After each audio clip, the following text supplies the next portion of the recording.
you have your own restaurant here in Dublin, in Temple Bar. Just briefly kind of talk to me about the story pre-Meltdown. My parents had a holiday home out in Connemara, so there was an opportunity there. It was beautiful. It's on the pier to convert it to a little cafe. Okay. And so I went out and did that, and then that kind of slowly started to turn into evening meals. And I was doing all the cooking in the kitchen. Yeah. So I did that for 3 summers, and then I decided to go back and do the Total Immersion Chef program in GMIT. And did that for a year. That was such a good experience. It was amazing. Yeah. And after that, I worked as a chef in different places for about maybe 2.5, 3 years. And then I worked for my dad for a couple of months, and I went up to Dublin then, and I opened up a market with my friend, trying to do seaweed products. We had great aspirations. Right. Okay. Yeah, we set up a company called The Fisherman's Daughter.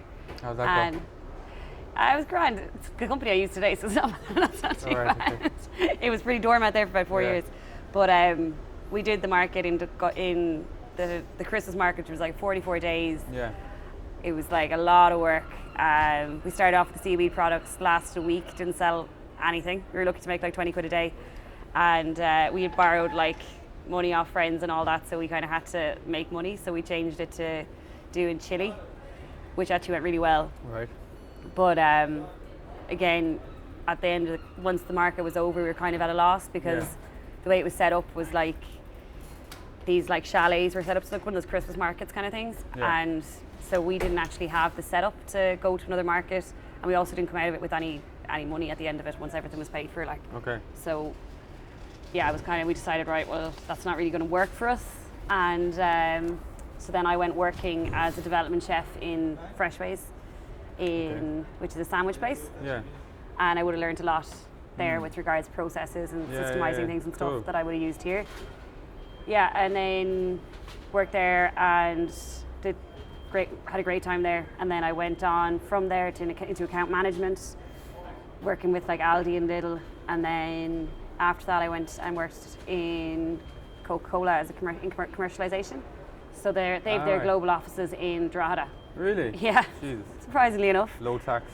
I don't know what it is yet. I know they're actually kind of winding it down now, but they've been there for the last 20 odd years. Yeah. And their biggest factory in the world for Coca-Cola is in Ballina in Mayo. Jesus. It's a nice fun fact for you. Okay. So yeah, I did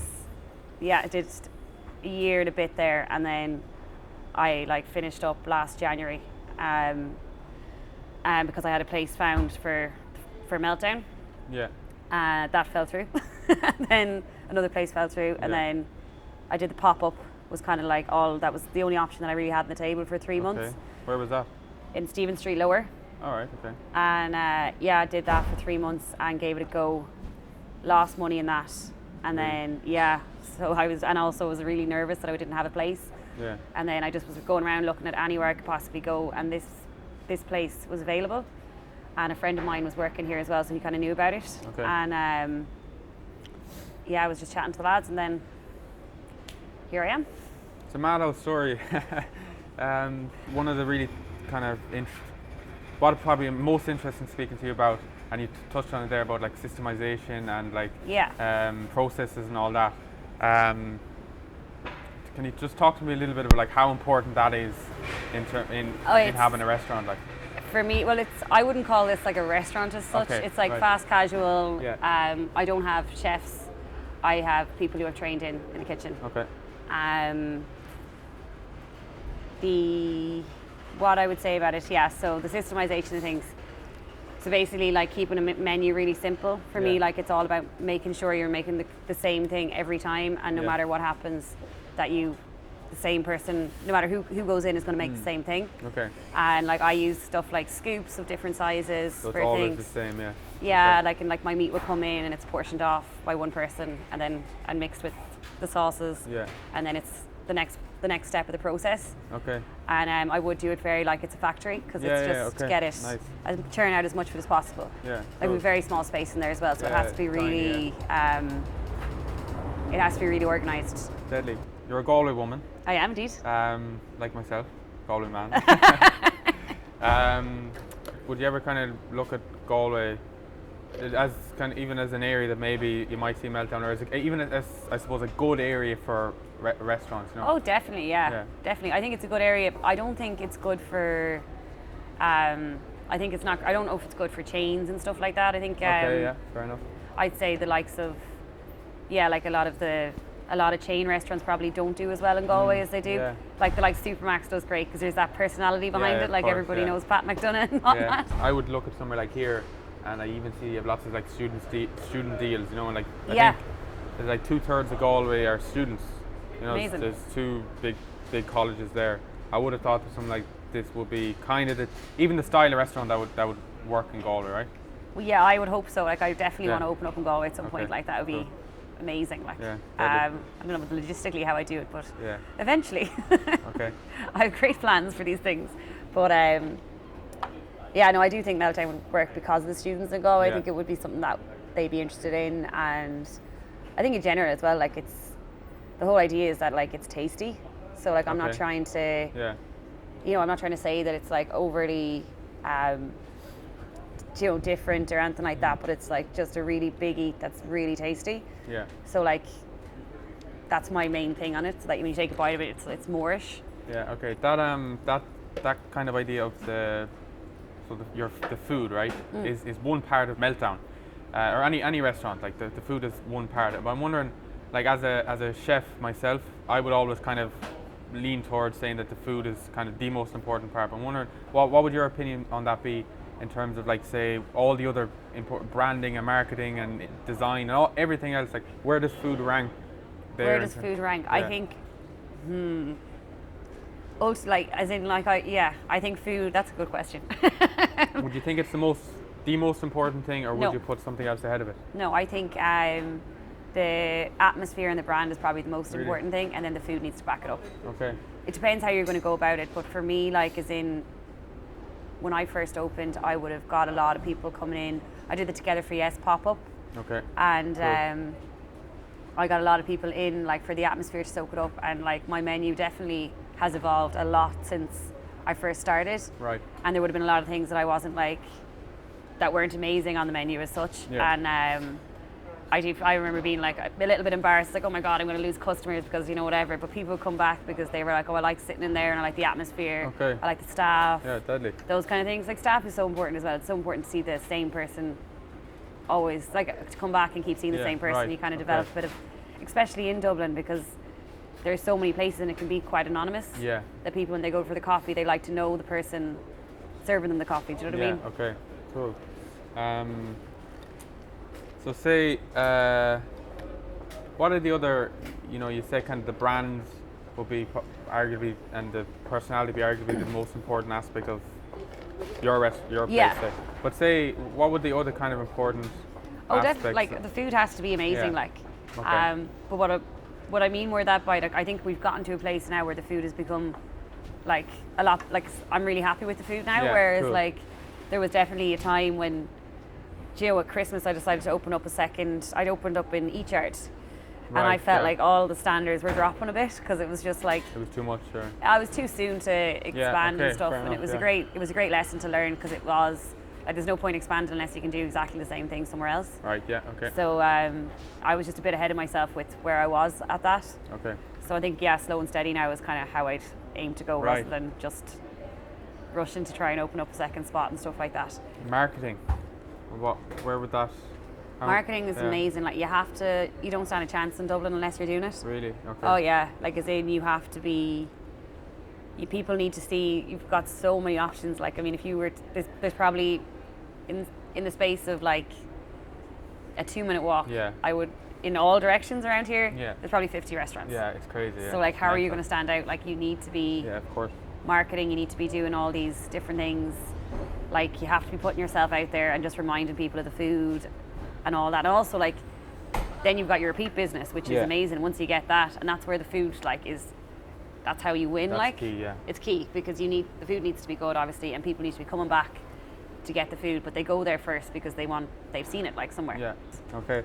How does marketing work for you? Like is it just social media, or do you pay for it as well? So I would have sent out press release at the start. Right.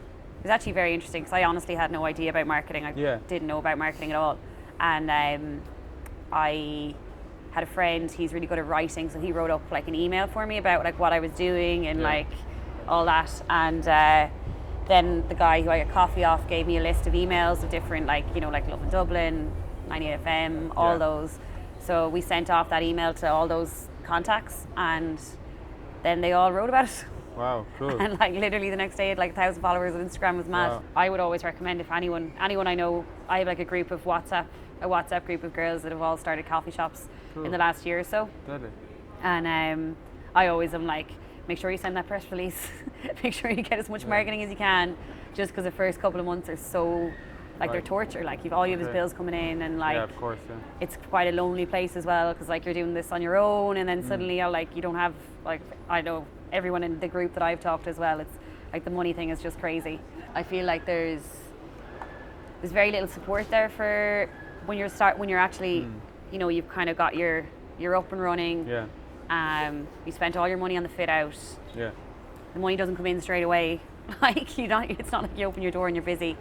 And like it's good that we have this group, and like there's those, I have those list of contacts, they have list of contacts, we all kind of, if someone comes in, we'll try and like promote each other, and you need that kind of community and stuff, but like that's just come about randomly as such.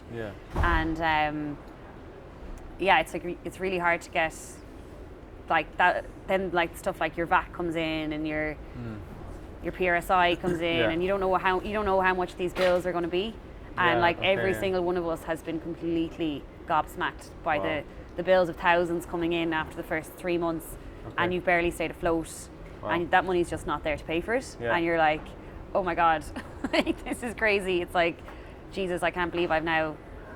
I didn't realize how much the PRSI was going to be a month, and I didn't realize how much the VAT bill was going to be at the end of 2 months and stuff, and it was just like shocking. Forgive me now for prying. I'm just very interested in kind of the money side of it. Go on. What, like, in a ballpark figure of the types of costs, like PRSI and VAT and all that? So my PRSI, I've got 8 employees, and then there's eight people working here, and the PRSI can come to like, I don't know, so it seems to just keep going up. Like, I don't understand. It was like, it's usually about $2,000 a month. Wow. Yeah.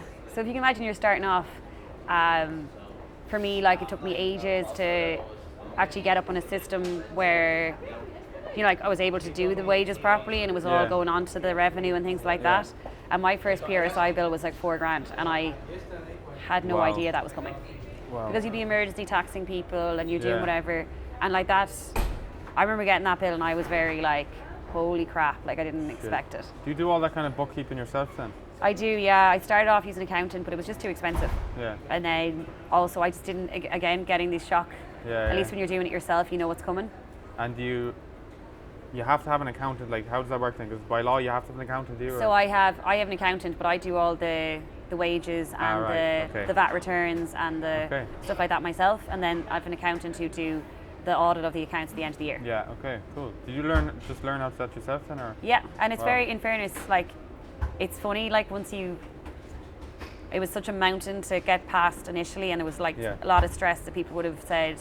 A lot of people would be like, just get an accountant, give it to them, they'll do it. But I'm so glad that I actually did learn how to do it, and I know exactly where I stand with everything, and you know, it's more just kind of a pain in the ass in doing it rather than difficulty. But then once you have a system, like I mean, I sit down on Thursday and I do my wages and I do my books for the week, and I can tell exactly where I'm at from the last week. How long will that take you roughly? Initially, it would have taken me probably the whole day. Really? Now my wages probably take me half an hour. Is that it? Yeah. Shit. Doesn't warrant paying for an accountant as well. It really doesn't. Like, as in, once everything's set up, and also you're giving the information to an accountant. And you're collecting it. And they're giving it, they're just inputting into a system and then spitting out payslips on the other side. Charging you to do it, like. Whereas if you learn how to use a system yourself, like you literally just enter it in. It's very simple, and then it all works it out for you. And the way they updated the system, I don't know what they've called it.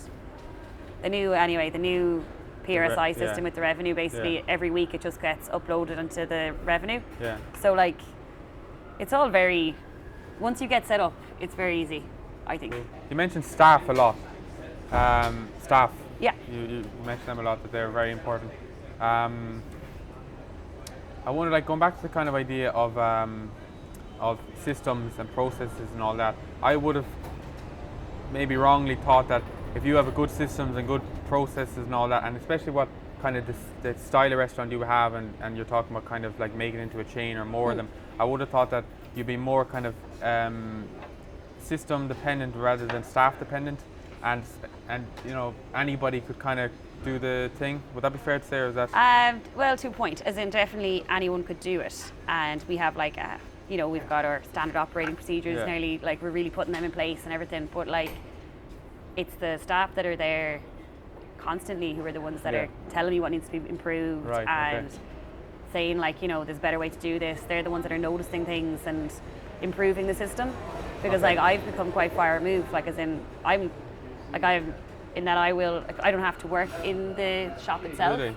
Yeah, so I will be, and even when I am there, I'm a fruitcake, like, I'm like getting distracted constantly, chatting to people, you know, whatever. Like, if I have to stop, like, had to stop rostering myself in there, because it was probably the most annoying thing to do, was have to work with me for the day, because it's just like, all right, she's going to spend half the day chatting and stuff like that, and it's like, it just wasn't fair as such. Okay. So so I don't roster myself in now. I'm in today because someone's sick today, so I'm going to cover. Yeah. Which is also another thing that's quite important, is to be able to cover if things come up and stuff. Okay. But yeah, it is very system driven. It is in the sense that, like, anyone can do it, but as in, you have to do the work, and if there's not someone, if you're not working as a team, and if you're not part of it, you know, it's kind of pointless. And cool. Yeah, and again, like, seeing the same faces is important. And even for, like, it's such hassle having to hire new people, train them in. Yeah. Training them in isn't actually too bad, because it is so system driven, but just, you can get some people that are just, they don't fit the team, and like, that's a pain. What advice would you give to kind of a future restaurateur? Oh, if I was to say, the whole system thing is important. It's impossible to get chefs. Really? Really hard Even to get in chefs. In Dublin, it's insane. You can't get them. And it's really important, the flow of things. Yeah. Like, I see a lot of cafes and things, and like, people open and thinking, oh, I'm going to open up something like, you know, like Chopped or whatever, where they have all the stuff there, but like, they forget that in order for that system to work, someone has to be standing. One person at the till, one person at the food part, another person cleaning the floors. Like, so it needs a for certain that work, level of sales or you need to have a certain amount of people in it for it to work. Yeah, I get you. So it's really important that, like, the proximity of things, and where, like, where you're going to make your money off things. What's your margins and stuff like that, to make sure that you're actually getting it. And like, again, like, there's some stuff that I haven't figured out. You put something on as a special, it goes really well. It's been there for ages. You forget. And I was like, God, I never actually priced that. I priced it, like, oh shit, my margins are way off. Okay. And then, like, and you can get pleasantly surprised that way, or the other way around. It's funny, like. And but again, these things, like, you're not going to open up a business and have all this done. Have it already, No, and it'll change immediately, like. And it's so okay. important to eat the food and actually taste it. Yeah. That's something, like, you'd be so surprised how long you can go, because you're making the food and and like, you forget to actually be a customer in your own business. And you're like, what is the customer actually getting here? Like. Yeah, that's cool. And you know, all these, they're like, what would you, like, that's branding, right? Branding, that's kind of idea. I think we've talked about it already, but like, that's for me, that's really impressive, like, or like a big part of it, right? Massive, yeah. So I would have got, I got a girl, a graphic designer friend of mine, to do that, and she was excellent, like, as in, but she went around. My original thing was to be a lot safer with it, and I was going to do just a font that was quite plain, and it looked really nice up in the pop-up. And she was like, I'm not doing that. She was like, I'm not putting my name to, not that she was like, I'm not putting my name to it. She was like, you're just wrong, like, as in, you're not going to stand out at all. She's like, I want you to go around, look how many places at the same thing, and like, you can't really compete to it and stuff. And hey, how are you? Oh yeah, they'll pay you for there. Sorry, and I thought. No, it's okay. I'm taking a minute anyway. Grand, yeah. Where am I branding, going? the branding. So yeah, so she basically was like, and I think that's really important that you use somebody else. Like I know people who've, again, opened up, done all their branding before they started, and which is great. But like you need your location, see how it's going to work. And I think to get someone else who's good at branding, knows how it works, to say like, you're going the wrong route with that. Yeah. And to be confident into saying that to you. Yeah. Because like if I'd gone with a very plain font, I wouldn't have stood out for Badham. Like you just be look like anything else. Cool. So and then because that's kind of one thing that intrigues me. Like is that like this. Like there's so much to a restaurant, right? That you've already said. You know, we've talked about it already, from marketing to food. You know, there's so much areas. And how do you how do you know it all? You know what I mean? Like, how do you know so much? Like, and even like your background's cooking, but yet you seem to know about marketing and branding. And I didn't know about it. You learn as you go. Right. Okay. See you. You learn as you go. It's just how it works. Right. Okay. And it's so funny. Like it takes time. It just takes literally time. I can't get over, like I said, going into each yard at Christmas. Yeah. Oh, I'm going to do my second location, thinking like I had this completely nailed and everything was perfect. And like in fairness, it worked. Like it just didn't work as well. Right. And you can't and that's where there's no point in, expanding and think like. And I'm like I said, like that RTD thing. I only found out about that maybe a month ago. Yeah. And like you feel like all these systems and how to do them right and properly. Like I don't think anyone. Like I could have gone to bookkeeping class who would have told me how to do that or done whatever, but I wouldn't have. Maybe it's the way I work or whatever, but I have to learn by doing it. Right. Okay. And I'm like, right, okay, now I figure it out. Now I have to go back and figure that out. And then when you get like the thing with the wages, setting up the wages. Sure, I was 16 weeks without deducting any tax from anybody. Wow. Not 16. Sorry, 6. Yeah. 16. 6 weeks. And like I was like, oh my god, haven't done the wages properly. I'm going to get screwed here, like basically. And then I caught up on it and I set up the system and everything, got up going, and I was like, sense of relief. I was like, oh my god, I never thought I was going to get there. Yeah. And then I finally got there, and now it's like a system that's in place. Yeah, cool. Right, I'll finish up on this one. Go on. Maeve. Say 5 years down the line, where would you like to be in terms of with the business? Where would I like to be? I'd like to have I'm launching the hot sauce in September. Yeah. I'd like to see that be like a staple in Irish food. I'd like. Sorry, is that going to be like retail or? Retail, yeah. So I'm doing it in Super Value. Right, deadly. Okay. And do the Food Academy. And so launching that in September. I'd like to kind of see that in random places. Yeah. I also want to open a load more Meltdowns. I'd like to have like a few of them kind of blotted around the place. And 5 years, I'd love if I had like maybe like 5 of them on the go. Wow. Maybe, yeah. Class. There's no reason why not, like. Yeah. As in, it's very achievable, the way it's set up and stuff. Really? Yeah. Even the kind of the money side of it, like, is that even? As in the money side of it, like the more you'd have, the more you'd make, kind of thing. So like for my first 6 months, say. Yeah. I was like profit making as such, which is great. After 6 months? Yeah. Wow, that's amazing.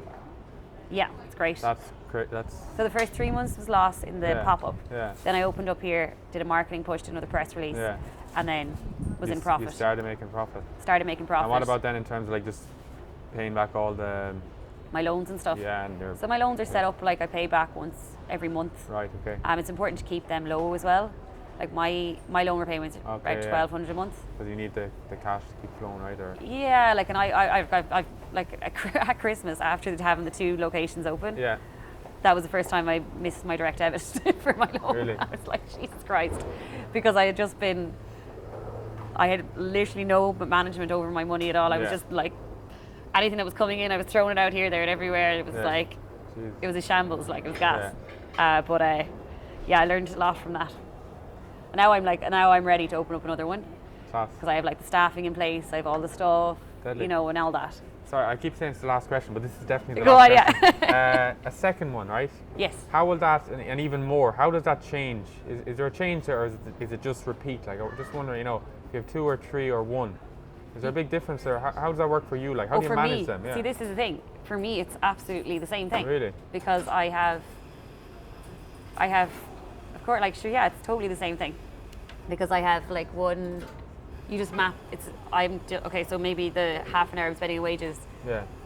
I have to do twice as or 3 times as many people that I'll be dealing with, rather than, do you know, and then also you just like all the jobs just become a little bit more. Okay. And like you're checking on things in different things, but like I have it all very systemized in. Yeah, okay. That's the key, isn't it? Oh, it's key. Like as in I like all my cash up is done. Like I have the sheet, but it's all done on I use shared Excel files. I use everyone's email things. So like I have like a snapshot. I can take a snapshot. Yeah. I have a camera inside. I can see the till. I can see everything on my phone. Deadly. And that would just be other places. Like all my roster is done. I use a Sling app.